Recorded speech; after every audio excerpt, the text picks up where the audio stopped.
Hi there, my name's Richard McMunn from the interview training website, passmyinterview.com, and in this video I'm going to teach you how to pass a project manager interview.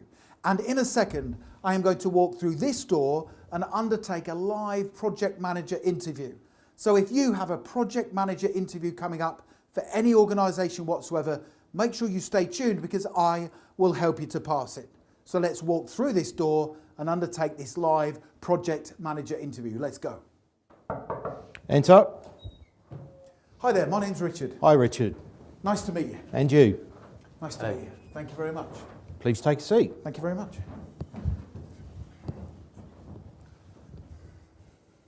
Welcome to the interview, Richard. My name's Andrew and this is my colleague Joshua. Today we're going to be interviewing you for the role of project manager. So, if you're sitting comfortably and ready, can you start by telling me about yourself? Well, thank you very much for inviting me to be interviewed for this project manager position today with your organisation. Over the years, I have built up extensive skills, qualities, attributes and experience that I believe are a match for this job description. I am very passionate about project management. I take my responsibilities seriously. I am an exceptional communicator, both in writing and when speaking with project team members, stakeholders and contractors. And I'm very good at building relationships with people because I believe to be effective as a project manager, you need to build strong relationships. I am also very good at working under pressure, and I particularly thrive when I have very tight project deadlines to work towards.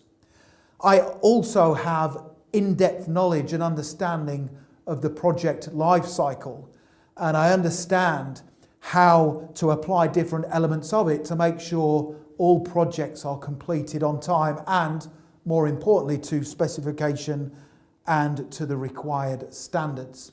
So over the years I've worked in a variety of different roles, managing lots of different projects, lots of different peoples, and I always pride myself on making sure that I achieve the commercial and financial objectives of my employer. I am the type of person that if you employ me as your project manager, I will quickly make a big difference in the projects that I am managing. Whenever I manage the projects, I will align them to your strategic vision, and I plan to become an integral part of your organisation as a project manager. Thank you. Why do you want to be a project manager?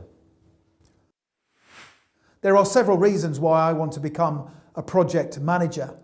The first reason is the fact that I enjoy the level of responsibility that comes with this position. I like the challenge that the role presents. I also like the fact that being a project manager, there is always something new to learn. Now, even though I am not young anymore, I am highly inexperienced, but I also believe that I always have something new to learn. And if you have that attitude and your approach when being a project manager, then that enables you to continually improve and excel within the position. I enjoy working under pressure, and I particularly thrive when I am given very tight deadlines to meet. So if you say to me, Richard, we have a project that needs to be taken over, but the deadline is really tight, then I will apply myself, I will analyse the project, see what we need to do to get it to work on time and get completed to the required standard. And I particularly enjoy being in that type of situation. I like, if I'm being honest, being the person who's in control. You know, I like to take control of projects. I have the experience needed to deal with difficult people, difficult contractors at times, and I'm very, very good at building relationships with people. I like the fact that being a project manager, there is a lot of sense of achievement that comes with the position. So there is, in my opinion, no better feeling than completing a really good job, really good project for your employer. So basically, I enjoy the challenge that comes with being a project manager. I like dealing with people. I like being placed under pressure. I like the fact that you get to learn and develop within the role continuously. Thank you. What are the 5 stages of the project life cycle?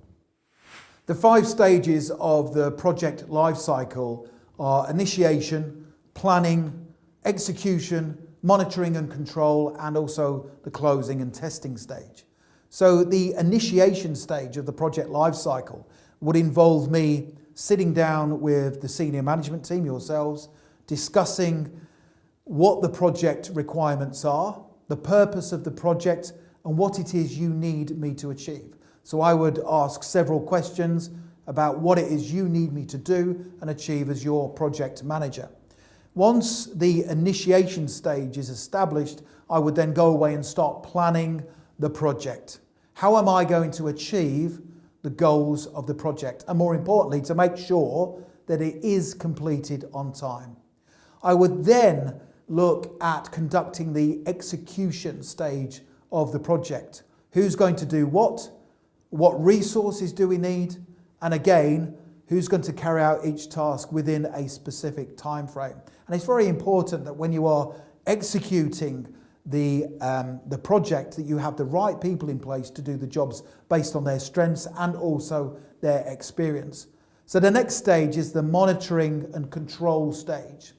As I said at the start of the interview, I like to be the person in control. So even though I will give project team members a level of autonomy, the book rests with me. So the responsibility of the project rests with me, and I will take control of the project. I will steer, I will respond to problems as and when they occur. I will try and foresee any problems, but I will monitor the performance of my team, whether it's face-to-face or remotely, and I will make sure that I have control of the project to ensure that it meets each key stage element that we need to meet to get it over the finishing line. Finally, the closing stage is where we assess whether the project has met the specification, and also the testing stage. We need to make sure that the project works, that it meets the initial initiation stage, the objectives of the project. So those are the 5 different key elements of the project life cycle that I would follow as a project manager. Thank you. What are the most important skills and qualities needed to be a project manager? The most important skills and qualities needed include an in-depth understanding of the project life cycle, which I've just discussed. You need to have exceptional people skills, because as a project manager, you need to build really good relationships with people. And there needs to be a level of respect and a level of professionalism, because you, as the project manager, are going to make unpopular decisions, but you need people to work for you to get the project over the finishing line. You need to be a really good leader, undoubtedly. Yes, you need management skills as a project manager, but you need to be a good leader. You need to be able to motivate your team, to help them to feel inspired about the project and to do it to the best of their abilities. You also need to be an exceptional communicator, both when speaking with people and also when writing reports. Everything has to be accurate, it has to be clear and concise so that people in the project team understand what it is they need to do and by what time frame. And you need to be a good listener. So if there are problems within a team, you need to listen to them carefully. Get to the root of the problem, because then that gives you information that will enable you to make the right decisions moving forward. I also believe some of the most important skills and qualities needed include the fact that you need to foresee potential problems down the line. You need to look ahead strategically and think to yourself, we're partway through this project, what could go wrong? And have a plan in place to deal with them. You also need to be consistent. So people see that you are a consistent project manager, because that enables you to build trust, and you have to build trust amongst your team members and with the stakeholders, the contractors and the suppliers that you are inevitably going to use. Finally, another most important skill or quality is conflict resolution. So undoubtedly, there will always be problems or conflict within a project team that you are managing, and you have to jump on that quickly and resolve it to enable the project to continually move forward. Thank you. How would you handle underperformance in a team? Whenever dealing with underperformance as a project manager, I will take decisive action quickly, because I believe that a project can quickly fall down if just one member of the team is not carrying out their duties to the necessary standard. And it also looks bad from other team members' perspectives. So they would look at it and think that person isn't helping the team, and it can quickly escalate. So I would make sure that I jumped on it quickly, and I would speak to the individual to establish exactly why they weren't performing to the required standard. And I would ask them questions, and I would listen whilst they were speaking. I would never jump to conclusions. They may be experiencing problems at home, for example, which would be impacting on their ability to work effectively. So I'd find out what the problem was, and I would then put a plan of action in place to make sure that they got back up to speed quickly. But they also need to agree with this plan of action. They need to be on board fully with what they need to do to get back up to speed. And it might be the case that they don't have the right tools or resources to do their job properly, or they may not have been given the right training, and in which case I would make sure that that was rectified straight away. But being a confident and assertive project manager, I would tackle underperformance quickly and decisively. Thank you. What are your strengths and weaknesses? I would say my strengths, which I believe will be of benefit to your organisation, include the fact that as a project manager, I am commercially aware, and I understand that my performance and the performance of the team that I am managing is integral to the success of your business. And I will always work with you to make sure that all projects are completed on time and again to the necessary specification and standard. Other strengths include the fact that I am a good communicator. I'm good at dealing with people, I am good at motivating people, and I am a very good leader. And I take responsibility for things. Everything rests with me. It's down to me how a project goes. And I will always be open to learning and improving. So once a project is finished, I'll always analyse a project to see where we went wrong or how we can improve for next time. And on that basis, I am somebody who will always ensure high standards are adhered to at all times. Other strengths include the fact that I have the ability to foresee problems. I'm very good at that.